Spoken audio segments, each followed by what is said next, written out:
ternyata yang ini short guys, yang ini short. Lalu saya ganti.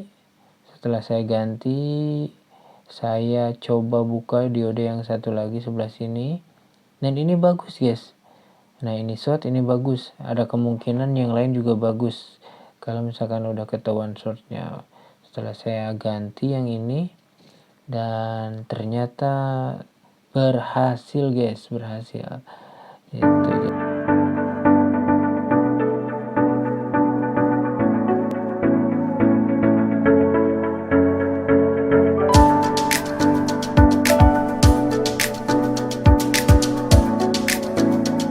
Oke guys, ketemu lagi di channel saya Belajar Bersama Ian. Pada video kali ini saya akan berbagi pengalaman, lebih tepatnya sharing ya. Jadi saya tidak bermaksud menggurui, tapi sharing pengalaman saya menangani sebuah power supply yang loss tegangan ya.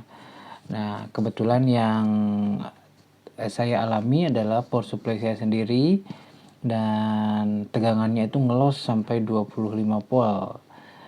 Itu adalah efek atau dampak dari terkena hembosan petir. Jadi posisinya gini guys, ini power supply-nya, ini antena radio saya.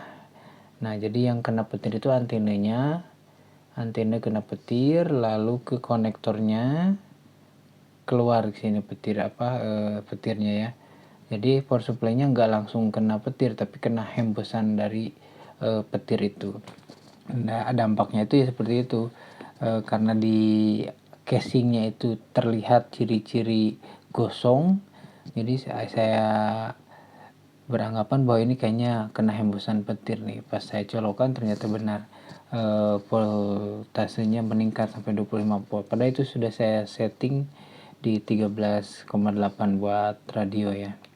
Nah untungnya pada saat itu saya tidak langsung menyalakan radio, karena voltasenya sudah saya lihat meningkat. Sekalipun saya menyalakan sih nggak apa-apa, karena ada sikring ya, nanti akan putus sikringnya. Tapi lihat voltasenya meningkat, saya tidak menyalakan, dan untuk perangkat radio itu aman gitu. Jadi yang kena hembusan adalah power supply-nya. Nah di sini saya mencari beberapa referensi, baik itu di YouTube, teman-teman tutor di website dan lain sebagainya. Itu banyak yang menganjurkan untuk mengganti jengkolnya, mengganti ininya. Saya coba lakukan semua, dan ternyata ada komponen-komponen tertentu yang harus kita cek selain mengganti itu langsung ya. Karena sepengalaman saya itu tidak semua kena hembusan petir itu kena jengkolnya atau transistor penguatnya, ada juga komponen lain yang kena dampaknya gitu ya. Oke, untuk lebih jelasnya silakan teman-teman simak video saya berikut ini.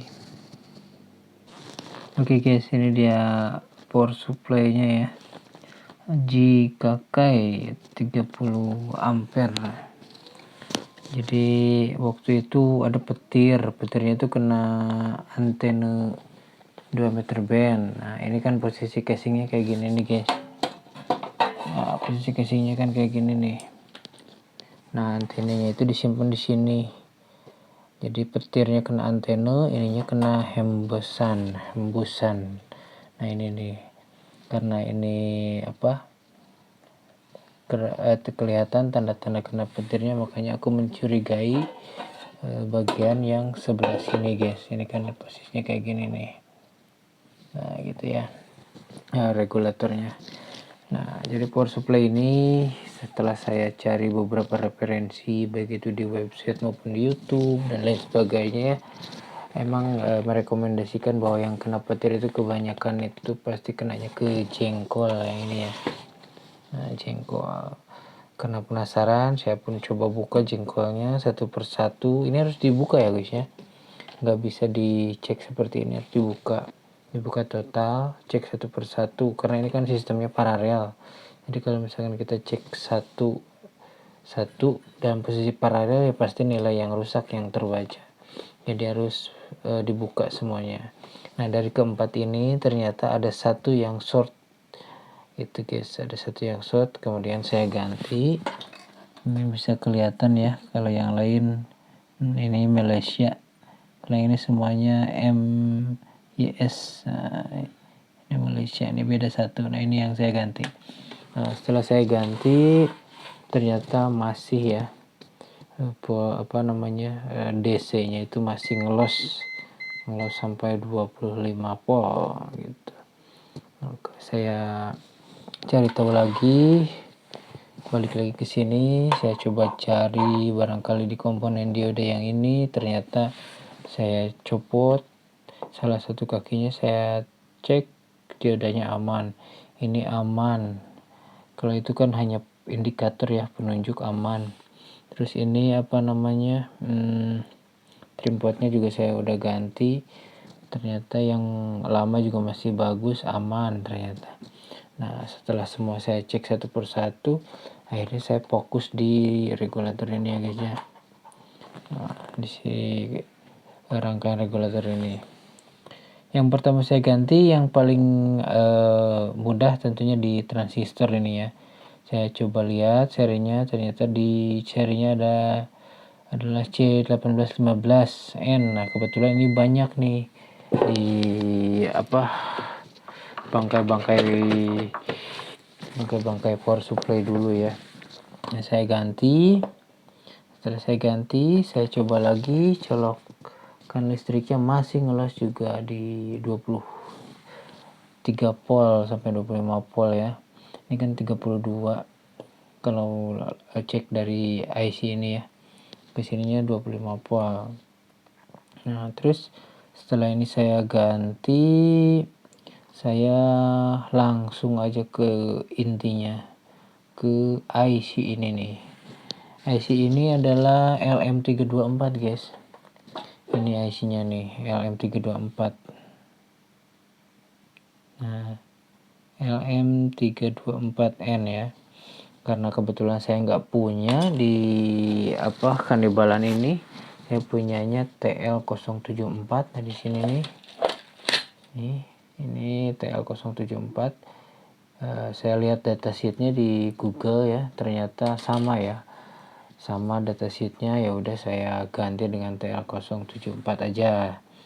Nah karena kakinya juga 7 sama, terus ada datasheetnya sama, ya udah saya ganti dengan TL074. Nah karena saya khawatir IC-nya short kepanasan, makanya saya tambahkan dudukan ini guys. Jadi bila mana nanti ini short lagi, kita tinggal ganti IC-nya, tidak usah membuka solderannya, karena kan lumayan ya solderannya rumit. Itu jadi saya gunakan dudukan ini supaya tinggal copot dan pasang kalau misalkan trouble lagi. Oke, setelah saya ganti transistor dan IC regulator ini, op-amp ya, IC op-amp ini ternyata masih loss juga guys, masih loss juga. Pas dicolokin ke listrik ini masih loss juga. Lalu saya berinisiatif untuk mengecek semua komponen di sini. Dan kalau dari tanda-tandanya untuk R dan C ini ya, resistor dan kapasitor ini semuanya aman sekali ya. Makanya saya hanya cek beberapa yang sekiranya dicurigai dan nilainya ternyata masih konsisten ya dengan kode warna gelangnya. Nah, dari situ saya langsung ke bagian terakhir, yaitu cek dioda. Di sini ada beberapa dioda ya. Ada 1, 2, 3, 4, 5. Nah, yang pertama kali saya cek adalah dioda yang paling gampang, yang sebelah sini ya, yang paling pinggir. Dan setelah saya copot salah satu kakinya, untuk memudahkan dicopot dua-duanya ya. Copot dua-duanya, saya cek ternyata yang ini short guys. Yang ini short. Dan saya ganti. Setelah saya ganti, saya coba buka dioda yang satu lagi sebelah sini, dan ini bagus guys. Nah ini short, ini bagus. Ada kemungkinan yang lain juga bagus kalau misalkan udah ketahuan shortnya. Setelah saya ganti yang ini, dan ternyata berhasil guys, berhasil. Itu jadi ada beberapa faktor ya. Yang pertama di jengkol, atau IC penguatnya ya, transistor penguatnya, terus ke transistor ini yang C1815 ini, lalu ke IC op amp LM324 atau TL074, lalu ke salah satu dioda dicek. Nah itu ya guys ya, kalau misalkan dari komponen-komponen ini tidak menunjukkan tanda-tanda kerusakan, terbakar atau lain sebagainya. Oke, kita langsung colok ya guys ya, kita colokkan.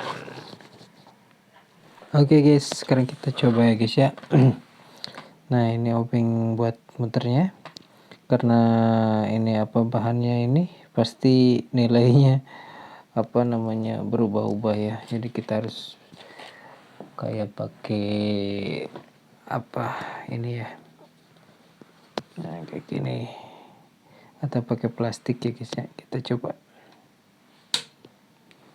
Nah guys, sudah 13 guys, kita coba, kita turunkan. Oke, bisa ya guys ya, kita naikkan.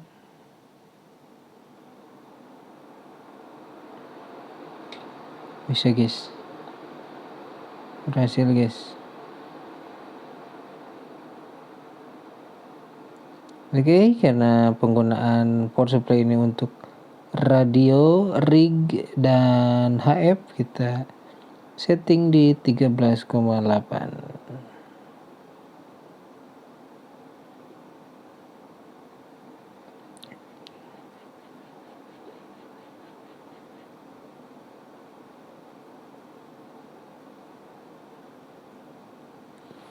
Oke, 13,5.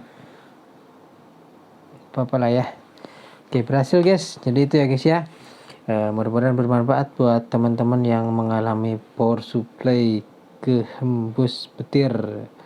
Jadi seperti apa yang tadi saya katakan, pertama cek jengkol atau transistor penguat utama, lalu transistor yang ada di regulator, kemudian IC of M-nya, juga dioda tentunya. Kalau misalkan komponen resistor dan kapasitornya baik-baik saja secara fisik, tapi alangkah lebih baiknya dicek satu persatu atau dipastikan secara fisik ya guys ya, dan diukur, barangkali nilainya sudah menurun ataupun sudah rusak ya guys ya. Demikian yang bisa saya bagi buat teman-teman, mudah-mudahan bermanfaat.